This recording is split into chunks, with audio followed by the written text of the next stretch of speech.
भारत रे एक विचित्र परंपरा चली निर्वाचन हो कि उपनिर्वाचन हो कोठी सीरीज बोमा विस्फोरण है तो कोठी वेब सीरीज लिखा है ये वेब सीरीज लिखिबार दायित्व भारतीय जनता पार्टी को बढ़िया से आसे नुआपड़ा उपनिर्वाचन पूर्वर ब्रह्मपुर रे पीतवासं को गुली करी हत्या सारा ओडिशा रे चांचल्य सृष्टि जेतिके करिथिला ताठू बेसी रोचक और चांचल्य सृष्टि करिथिबा घटना होची जे ब्रह्मपुर एसपी सांबादिक सम्मेलन रे जो विवादीय बयान देइथिले ता समस्त को आश्चर्य और चकित करथिला। आजिकली भारतीय जनता पार्टी हो कि से जो राष्ट्रीय समलिंगी संघ अच्छी सेमानक तरफ सुंदर सुंदर वेब सीरीज सब लिखा होची और ए वेब सीरीज अनुसार एक्ट करिबा दायित्व नहीं किसी सरकारी अधिकारी और एसपी सर्वणा विवेक मध्य एतरु बात पड़ी ना। दुर्भाग्यर कथा जे ना सिना सर्वणा विवेक किंतु विवेक कुआडे गला जो भली भावरे स्क्रिप्ट पढ़िले से स्पष्ट जना पड़ुथिला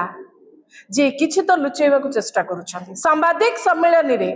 जो भली भावरे से आपण मानक पाखरे तथ्य उपस्थापना कले आपण तांकर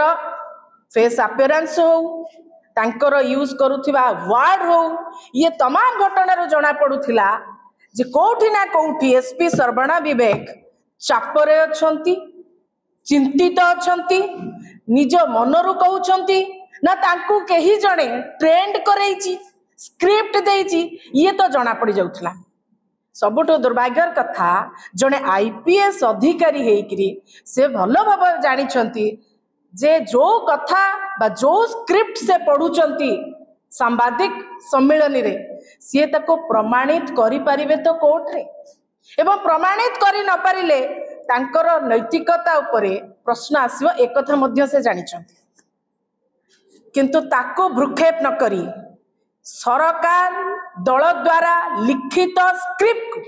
जो भली भावरे से सांबादिक मानक पाखरे उपस्थापन कले ता दुर्भाग्यर कथा एवं से दिन